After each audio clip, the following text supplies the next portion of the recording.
Welcome to the Focus on Why podcast. I'm Amy Rowlandson and I ask my guests one simple question. Why? Focusing on the importance of why, I share with you the relatable, uplifting and inspiring conversations I have with people from all walks of life. This podcast will encourage you to focus on your why to enable and empower you to achieve the success you desire. Have a purpose, have a plan, focus on why. Today on the Focus on Why podcast, I am joined by Alex Staniforth. Welcome, Alex. Hi, Amy. Great to be here. And you were introduced by Diana Theodoras. We were brought together by her, and I'm very grateful to introductions. And we had a conversation a while ago, and I'm very excited to sort of share your journey with everybody today.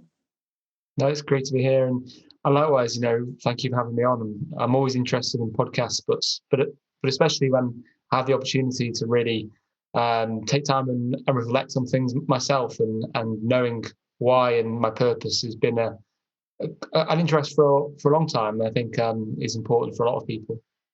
And when you say a long time, let's put that into sort of perspective here. Well, yeah, I guess I'm fairly young in the motivational speaking world and perhaps in the adventure world. I mean, I'm 25 now, so I'm still fairly early in my career, but it feels like a long time by perspective. But I guess the last few years, especially, I've been on a bit of a journey with life and with my work and with the ventures around reinventing myself. And I think knowing what my why was, knowing that actually that had changed, and that discovery has set me on a completely different path, really. And when you say you're reinventing yourself at the age of 25, how many times have you already reinvented yourself and why? Well, I think I'm learning that it's an ongoing process. But as a perfectionist, I've always wanted to have, the statue finished before you pull off, before you kind of pull off the curtain, but we realize it doesn't actually work that way. And that's a frustrating thing to accept. But I think there's two major shifts in my life. And if I should maybe go back to the first and go from there. I had a pretty normal upbringing. I was brought up in Chester. Parents gave me a great start in life. And it was all pretty kind of normal until I was about 9 years old. I had epilepsy, which was only very mild, but shattered my confidence, my self-esteem. Along with that, I was relentlessly bullied throughout school. No confidence, no self-esteem, hopeless at sports. And the weird thing is I've had a stammer ever since I've been able to speak, which as a professional speaker is kind of unusual. But put all these things together, school was challenging. And then I found the outdoors. And I guess to cut a long story short, I found a way to fight back. I really found what felt like myself, and I found a way to overcome these life challenges by outdoor challenges. And that set me on one path, which all geared towards reaching the summit of Everest. That was my idea of success as a teenager.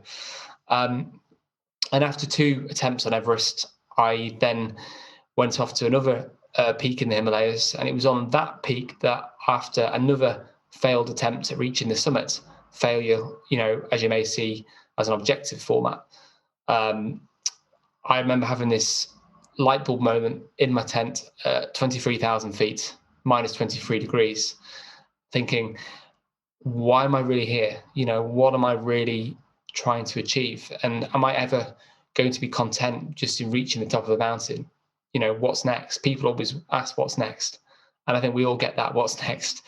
And I realized then that this path that I'd been on actually wasn't really what it was about. It was about the journey to get there had actually given me so much and taught me so much more. And I think being able to share that journey, trying to help people to achieve their Everest, became my new focus. And I'm still doing big challenges and big endurance things, not in the high mountains, but now I'm a speaker. I've got 2 books. I started a charity this year. And that makes the whole journey a lot more rewarding and authentic. So I guess that's, in a snapshot, that was 4 years ago I had that moment. And I'm so grateful for that, because it's helped me to find what was right for me. And describe exactly what that was. You were 23,000 feet up in a tent on a mountain and you had an epiphany. What does that look like or feel like or sound like to the audience? Well, I don't think it was actually specifically in that moment, but that's the last place I can kind of pin it back to was definitely during that expedition. We were on the sixth highest peak in the world, and out of 12 people, I was only one of two who didn't reach the summit due to the altitude. I mean, I was 21, I think, at the time, so still very young to be on an expedition. And this was after 2 attempts on Everest in 2014 and 15, which I'd self-funded through corporate sponsorship when I was 18 and 19. And the first year, there was a big avalanche, which killed 16 people. The next year, we were stuck on the mountain when the earthquake hit Nepal. So 2 big disasters, really. And so it wasn't so much having this third failure, because on Cho Yu, I headed out for the top that night and I had to quite quickly turn around because of the altitude sickness. It wasn't so much about failure and giving up, but it was actually just this acceptance that I didn't need this mountain anymore. This mountain had defined me for, at the time, which was quite a big proportion of my life. I didn't see anything else without that. But actually not having to prove anything anymore, to be able in myself to accept that this isn't for me. And there's a careful balance, because a lot of people could have life goals and then some setbacks happen and they just decide, oh, it wasn't meant to be. But that for me feels a bit like an excuse. This was different. I like to think it's different, that it was actually genuinely being willing to let go. And I remember on the way home from that expedition, I've been thinking about this. I got down unsuccessful. Everybody else in the team had summited and they looked absolutely broken because of the altitude, which you'd expect. But I almost felt a sense of relief. I was already starting to plan other challenges whilst I was at base camp. And another key part of that was there was a British girl called Elise Downing who that summer was running around the coast of the UK, and she was taking people with her. People were coming and joining her, and it was like the Pied Piper. And I thought, what could I do close to home instead? And what really sealed the deal for me was on the way home, just before we left, we could see Everest in the distance. And I remember there was just nothing there.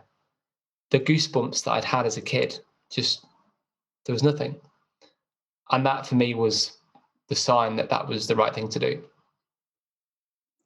And so was it founding the mental health charity what you were sort of destined to do instead? Not really, because that didn't start till 2 years later. The year after that, I guess by this point, I was already doing a lot of speaking to corporates and schools and charities around resilience and overcoming adversity. So that was going really well. I'd done my first book, Icefall, in 2016. And I already had a bit of a foundation around me at that point. But doing the challenges is what really brings me alive and is what kind of fuels the engine, so to speak.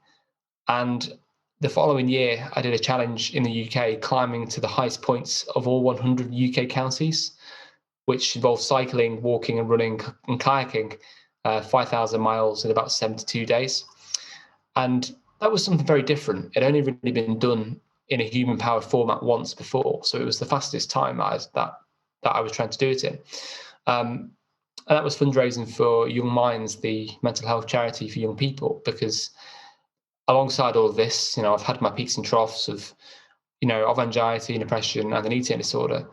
And the lack of help available, really, really struck me. So this challenge is all about trying to fill that gap, really. But on that challenge, it blew my mind, that people were able to come and be part of it, and actually to create something much bigger than me climbing a mountain and then coming back down and then wanting something else. So that really kind of reinforced this new direction. But I guess with fundraising, which I've done for various causes, I kind of felt that I'd raised all this money and gone through all this pain, and not really known or seen the difference it's made. I was invited to, off the back of that challenge, I was invited to go and work with a company called Adventure Uncovered. They were doing this impact event, trying to promote the power of the outdoors for mental health. So they wanted somebody that had that connection. So they asked me to kind of be an ambassador, and naturally, as a bit of a perfectionist, I kind of took over on the outdoor side, wanted to make it as big as we possibly could, and wanted to combine the holistic elements with the hill walking. So it wasn't just a weekend of fresh air, which is all very good, but doesn't tend to last. So I brought in my coach and mentor, Chris, who's an NLP coach. He's got a diploma in counselling, a friend who was doing mindfulness, some inspirational speakers, and we created this weekend program. Yeah, so we set up this. They had this event in 2018, and we were very inspired by the difference it made. So we wanted to make that into a bigger project to reach the people that really needed it.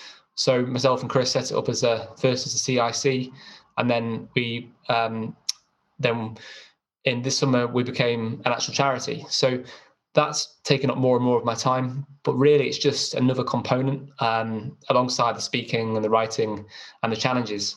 I kind of now very lucky to have all these different projects going on, and they all tie together really well now. So I guess it's more that I don't need the high altitude mountains. I've recently done my latest challenge on the National Three Peaks, trying to run that, and that raised a lot of money for the for the charity. And now I'm speaking and writing about it. So I'm very lucky that that's where I am now. So your near-death experiences and your sort of reason to not have to prove anything anymore, what's with all the challenges? Really good question. I guess this all started, this connection with the outdoors started through the early adversity, the low confidence, the hate in sports, the lack of self-belief and opportunity, and this kind of victim mindset. And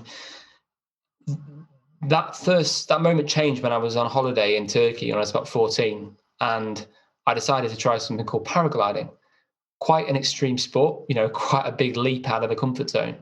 And I'd never been so scared in my life. I don't know where that urge came from, but that decision, that jump kind of changed it to a growth mindset, and actually taught me that very foundation of resilience, that we don't always get to choose our challenges, but we can choose how we respond.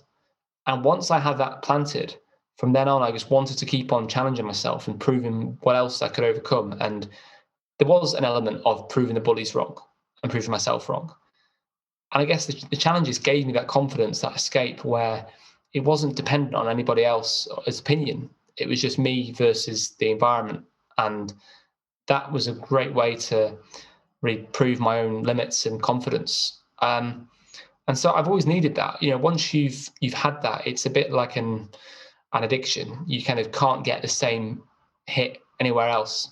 But then it's always been important to combine that with a cause. And all my challenges were for a charity, which gave another big just boost of achievement, that sense of making a difference and all the feel good that comes with that.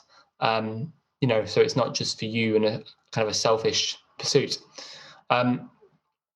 But even without Everest and without needing that ultimate goal, I think I just love endurance. I love those sort of times when I'm out on the edge and I'm having to find a way through and forge a path through adversity. And I think that's when I really find myself. And I didn't have a challenge for a couple of years, and I just found there's something missing. And it was that new energy. I find there's this new unexpected opportunities that come as a result of these challenges. And as much as I'm passionate about speaking and sharing the story, over time, I just need that injection of new energy, new stories. And I just love the whole process, the build up, the planning, the doing it.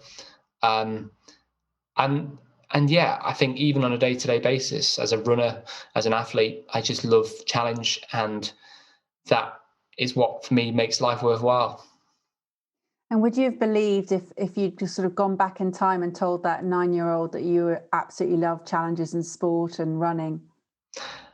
I don't think I could have seen it. I don't think any 9-year-old could. But the only kind of thing I could have predicted is that I've never wanted to follow the conventional path. And I think because I was always different, and now I could never go and do a kind of a conventional thing, because it feels like I'm reversing what I've already done in terms of having the confidence to pursue my full potential. I think it would feel like a waste. I'm always wanting to do something different and not let adversity stop me achieving my potential. And I think when you come this far, it's kind of very difficult to get off that. But no, even 5 years ago, I would never have imagined that actually be, kind of a co-director of a charity and having done all these recent challenges. I didn't even see a life beyond Everest, which sounds very ridiculous for a teenager. But I think the near-death thing on Everest really gave me perspective and made helped me realize what really matters, as I think that would. And I think at a young age, I'm very grateful to have had that, because I think it changed the order of things a bit. And yeah, it can be a driver. It can also be a bit risky in terms of the belief systems that you get from something like that. And how do you want to change the order for others? Great question. I think one thing I've been aware of, and I'm maybe not in the position to comment or advise on, on people that have got a lot more experience and life experience than I have, is that people, I think there's a lot of self-limiting beliefs, the things that I had that I was able to confront through the outdoors. And I hear so many people, saying, "Oh, I'd love to do that, but this," or "I'd love to do that," or I want to do that, but life got in the way, and now I've got a job and kids and career and all that thing. I'm lucky I've never had to deal with all that. It would make my life a lot. I wouldn't be able to have the freedom that I do now. But I do think we are the result of our own choices, and I feel quite sad for people that get to that point, maybe in later life, when that's when they make the drastic change, when they realise they're not happy or they're not fulfilling their potential. And the experiences I had helped me to steer myself towards it early on, so that I never had to get to when I was, in my 40s or 50s to say, actually, what am I really doing? So I'd love people to be able to find their purpose, and that's the authentic purpose, not what they're led to believe they should do by society around them, as early as possible. Because I think that is what's allowed me to just to really live life on my own terms. And I would love people to feel able to live life on their terms as well, rather than getting to that point when I often get this, or if I was younger, I'd love to do that. If I was that. And I think really, I feel really disappointed when people are limited, when they don't need to be. It's incredible, and I really admire what you've achieved in such a short space of time. You mentioned earlier that you didn't feel you had the support going through sort of various difficulties yourself, and that's why you wanted to support young minds. What is it you would like to see in terms of support? Well, I think by that specifically, I was meaning that it took me, months and months to get an appointment on the NHS, just because there's not the funding or the resources available for mental health, especially in younger people. And secondly to that, there was a lack of understanding and awareness, especially of mental health and eating disorders in men. And as a man, well, as a young man, it was incredibly difficult just to go and speak about it. Depression I could talk about quite openly, but I think eating disorders, there is an ongoing stigma around that, especially as an athlete, where I think a lot of athletes are very prone to it.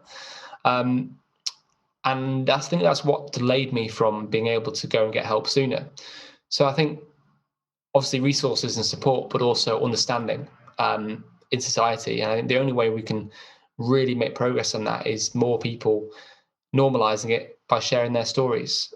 I think that's what inspired me to share mine. I was inspired by an elite marathoner who, a very, very high level, unlike me, he posted his story in The Guardian, about having an eating disorder, and he had nothing but a positive response. And I had exactly the same experience. I only wish I'd spoken out sooner. So I think if we can tackle that fear factor, that would be a massive change. What really struck me as well was that it took me longer to get that support on the NHS than it did to cycle 5,000 miles around the UK. Now, for me, being active, being outdoors has been the most powerful tool that I found for managing my mental health, on a day-to-day basis, and building that resilience, that perspective, just that escape. during lockdown, if I hadn't been able to run, God knows how I would have managed. And I really feel that regular time outdoors as a habit could intervene and prevent a lot of the problems we're seeing. And so this is where Mind Over Mountain started, is to try and give people the tools to maintain their well-being. And so I guess my third change and my focus now is trying to support as many people as we can through the charity. That's absolutely fantastic. And you talked about tackling the fear factor, and you also talk about the sort of fear of failure. Were they different for you, those two elements? Fear of failure is, I think, is endemic. We are trained to succeed, but we aren't trained to fail. And until the disasters on Everest, I was naive enough to think that failure wasn't an option. I've worked this hard, therefore I cannot fail. But the mountain doesn't work like that, and COVID doesn't work like that. And sometimes failure, as we see it, is inevitable. But actually, if we can focus on the process and how we bounce back, then actually that's what helped me to break that fear of failure. I think if we can redefine that for people, they wouldn't be so afraid of failure if they could pick themselves back up. I think though failure is just one fear. We all have different fears, and I think fear of failure is at the root of a lot of them. Uncertainty, for example. But I think the fear factor is also I think it all stems back to that in some way or another. But for example, the fear about talking about my mental health struggles was that sense of the unknown, that sense of what are people going to say, how they're going to react, what is that going to mean to me? Am I going to create something that I can't unsay? Whereas you might get something like fear of heights or fear of public speaking, which is the most common fear in Americans. And I think those things are all they're all designed to protect us, but in our modern world, sometimes they're all a bit out of kilter. So I think they are different, but I think fear of failure tends to tie into a lot of them. And when you talk about Mind Over Mountain, what does that sort of, obviously it's a great image that is conjured up, but what does it really mean to you? Well, that's the name of the charity. And to be honest, when I came up with the name, and I'm not very good at names, so I'm quite chuffed with that one. It just did exactly what we were trying to do. It's giving people the tools in their minds to overcome those mountains, whether that's the mountains of mental health or the mountains that we face on a daily basis. It could be a job loss, it could be an illness, it could just be the unexpected things like COVID. And Mind Over Matter, it was a kind of a play on that. And some people do get us mixed up and call us Mind Over Matter. And that's not exactly that's quite kind of shows the power of the words. But I think it comes down to the idea that we have the ability in us to overcome those challenges. And mind, obviously linking to mental health, but a lot of our limits are purely in our heads and how we think about them. And I think together we can find a way to overcome them. And you said earlier that, everything is a result of our own choices, which is, incredibly true, that we all have choices. When did you feel you started to have those choices? Definitely when I found the outdoors. After that paragliding flight, I wanted to keep on doing more and more outdoor things. I found this passion that I'd never had. And just this realization that was, it was steady. Obviously, I was doing challenges and growing higher and higher. And then eventually, obviously, getting experience and then going out, the Himalayas. It was progressive, but ultimately realizing that I had a choice of how I responded. And I could let adversity define me, or I could use it to motivate me and change all these beliefs that I had. And that kind of, once you get that, it carries into everyday life. And for example, in the start of lockdown early in the year, I sat down and thought, okay, I can't control most of this that's going on. It's a pretty horrible situation, but what can I do? And what can I do to make a difference in this time? And I think ultimately, we all make bad choices. I have my days when I just get fed up and I want to have a whinge. But ultimately, the sooner we can choose to do something positive in our control, I think the sooner we can move forwards. And what's next on the horizon for you, Alex? Well, obviously, it's been an interesting year. And in August, I completed my 3 Peaks challenge, which was which is all fundraising actually for the charity Mind Over Mountains. And that involved running, obviously, Ben Nevis, Scarfell Pike, and Snowdon, but running the entire distance between them in 9.5 days, which is about 450 miles. So my body's still not quite back to normal yet. So I'm slowly getting back in the hills and back into sport and training, and I'm very grateful for that, especially during this kind of the kind of cold and dark nights. But with the charity, we are planning our strategy for next year. We're planning to do a lot more programs. Obviously, COVID is making that challenging, but we're trying to adapt and find a way around that to support people. And like many speakers and anybody working in the coaching world, most of my work is now virtual, at least until next spring. So that's been a big pivot, if I dare say the word. And I'm doing a lot of speaking virtually, and I'm grateful to have that, and enjoying learning about that way of things as well. And then I've got a third book slowly in the process when I can find the time. And I think I'm just looking forward to next year, and when we have a bit more certainty, coming back with another daft challenge whenever I feel like I need it. And the books, how does that help sort of deliver your message in terms of who are your audience, who are you writing for? Yeah, it was kind of planned, but not in the way it happened, like most of these things. I think with my stammer as a young kid, it kind of came and went, and I found ways of avoiding it, but never really dealt with it. And because of that, I was always really into writing, because I could express myself in the way I really wanted to be expressed, rather than being held back by my stammer. And so I was always writing from a young age, and I'd always wanted to obviously publish a book. I think most of us want to have a book at some point. And the original plan was that I would write a book after climbing Everest. But then after the 2 disasters, actually, my publisher, who I'd been able to sign before I went, basically said, actually, we were going to shelve the book, but this is quite a unique story now. We'll still do it. Because I'm essentially writing about the 2 biggest consecutive disasters in Everest history. And so that book became a bit of a tonic, really, after the avalanche, to kind of process that kind of trauma. And that was all about the Everest journey. And I think alongside the speaking, when people want to read more, they can obviously read the book, or vice versa. People have read the book and said, "Will you come and speak to our team?" Even now, I get emails and messages from people I don't even know saying, "I've just read your book. It's inspired me to do this. It inspired me to do that." And anybody that's had a dream and lost it, I think, has been inspired to carry on and try again. And that was just a fantastic process that I really enjoyed. It's not a massive amount of my career. Writing takes up a lot of time, and it's difficult to write alone, but it ties in really well to the speaking and everything else. And I think I just love being able to keep those experiences and things I've learned alive, and put them in a format that anybody can pick them up and read them. With my second book, that was more on the challenge in 2017, that kind of rebuilding process, and more about the mental health struggles. I really put everything in there. It's a very honest and quite an emotional book. Another peak is exploring that relationship, really, between the outdoors and mental health. And yeah, it just feels the right thing to do, and I really enjoy putting it all into words. And then my third one will be everything I've learned since.